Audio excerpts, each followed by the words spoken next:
అవునా? వాళ్ళిద్దరూ కలిసారా? Secret meeting జరిగిందా? సాక్షాత్తు తెలంగాణ సీఎం చేసిన ఆరోపణలో నిజమెంత? పైకి ఉప్పు నిప్పులా కనిపించే ఆ రెండు పార్టీల ముఖ్య నాయకులు రహస్యంగా కలవాల్సిన అవసరమే ఉంది. అసలు ఎవరా తెలుగు రాష్ట్రాల ముఖ్య నాయకులు? తెర వెనుక సంగతులేంటి? తెలంగాణ సీఎం రేవంత్ రెడ్డి తాజా ఢిల్లీ టూర్లో పలు అధికారిక కార్యక్రమాలతో బిజీగా గడిపారు. రెండు రాష్ట్రాల మధ్య జల వివాదాలకు సంబంధించి ముఖ్యమంత్రుల సమావేశంలో పాల్గొన్నారు. తర్వాత రాష్ట్రానికి రావాల్సిన నిధులు, వివిధ ప్రాజెక్టులకు సంబంధించిన సమీక్షలో పాల్గొన్నారాయన.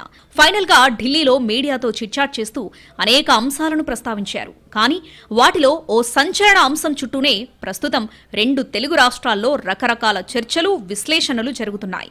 BRS working president KTR Hyderabad లో ఏపీ మంత్రి లోకేష్ ను సీక్రెట్ గా కలిశారని చెప్పి పొలిటికల్ ప్రకంపనలు రేపారు సీఎం.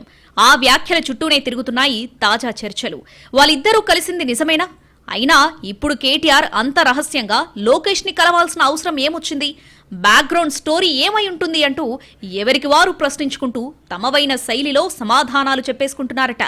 అయితే ఈ విషయమై కొద్ది రోజులుగా కాంగ్రెస్ పార్టీలో చర్చ జరుగుతుందట. 2-3 నెలల క్రితం ఓ పారిశ్రామికవేత్త ఇంట్లో కేటీఆర్, లోకేష్ కలిశారని అన్నారు కాంగ్రెస్ మీడియా కమిటీ చైర్మన్ సామ రామ్మోహన్. అందుకు బీఆర్ఎస్ రియాక్ట్ అయి అసలు ఆ భేటీనే జరగలేదు, ఆధారాలుంటే బయట పెట్టండని డిమాండ్ చేస్తుంది. అందుకు కాంగ్రెస్ కూడా తగ్గేదేలే అంటూ ఆ మీటింగ్ కు సంబంధించిన వివరాలు బయట పెట్టేందుకు సిద్ధమైందట. ఇంతలోనే ఢిల్లీ వేదికగా మీడియా చిట్చాట్లో కేటీఆర్, లోకేష్ మీటింగ్ అంటూ ప్రస్తావించారు రేవంత్ రెడ్డి. దీంతో ముఖ్యమంత్రి స్థాయి వ్యక్తి ఏ ఆధారాలు లేకుండా ఎందుకు మాట్లాడతారు? పైగా అవతల ఆరోపణలు చేస్తున్నది కూడా చిన్న వ్యక్తుల మీద కాదు కాబట్టి లోపల కుచ్చుకుచ్చు హోతా హై అన్న గుసగుసలు సైతం పెరిగిపోతున్నాయి. ఆ ఇద్దరి భేటీ తర్వాత బీఆర్ఎస్ నేత ముంబై వెళ్లారన్న టాక్స్ కూడా నడుస్తున్నాయి. జూబ్లీహిల్స్ ఉప ఎన్నికను బీఆర్ఎస్ ప్రతిష్టాత్మకంగా భావిస్తున్నందున టీడీపీ మద్దతు కోరేందుకు కేటీఆర్ చంద్రబాబును కలుస్తారని కొద్ది రోజులు ప్రచారం జరిగింది. కానీ అందుకు బదులు లోకేష్ తో అది సీక్రెట్ గా భేటీ అయ్యారన్న సంగతులు సంచలనమవుతున్నాయి. ఓవైపు రెండు రాష్ట్రాల మధ్య బనకచర్ల పంచాయతీ నడుస్తున్న క్రమంలో సీఎం రేవంత్ ని టార్గెట్ చేస్తుంది బీఆర్ఎస్. చంద్రబాబు శిష్యుడు తెలంగాణ నీళ్లను ఆంధ్రాకి తాకట్టు పెడుతున్నారని గట్టిగా ఆరోపిస్తున్నారు గులాబీ నాయకులు. అలాంటి పరిస్థితుల్లో అదే చంద్రబాబు కొడుకు, అదే ఆంధ్ర మంత్రి లోకేష్ ని కేటీఆర్ సీక్రెట్ గా వెళ్లి ఎందుకు కలిశారంటూ ఇప్పుడు కొత్త చర్చను జనంలో పెట్టారు తెలంగాణ సీఎం. నిజంగానే కేటీఆర్ వెళ్లి లోకేష్ ను కలిశారా? అదే నిజమైతే ఎందుకన్న చర్చ మొదలైంది తెలంగాణ రాజకీయ వర్గాల్లో.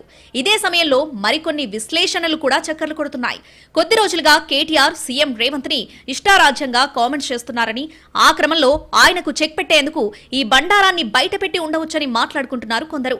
కేటీఆర్ కి సంబంధించిన గుట్లు ఒక్కొక్కటిగా విప్పుకుంటూ పోయి ఆయన డిఫెన్స్ లో పడేసే ప్లాన్ ఉండి ఉండవచ్చన్నది మరికొందరి విశ్లేషణ. ఇటీవలి కాలంలో సీఎం ని రెచ్చగొట్టేందుకు కేటీఆర్ గట్టిగానే ప్రయత్నిస్తున్నారని, ఆయన టెంప్ట్ అవ్వడం లేదని చెప్పుకుంటున్నారు కొందరు. అయితే అలా ఎంతకాలం? దీనికి ఎక్కడో చోట బ్రేక్ వేయాలని డిసైడ్ అయ్యాకే ఢిల్లీలో నోరు తెరిచి ఉండవచ్చంటున్నారు. ఆయన ఉద్దేశం ఏదైనా గానీ తెలంగాణ సీఎం మీడియా చిట్చాట్లో చెప్పిన కేటీఆర్, లోకేష్ భేటీ అంశంపై మాత్రం తెలుగు రాష్ట్రాల్లో చర్చ పీక్స్ కు చేరింది.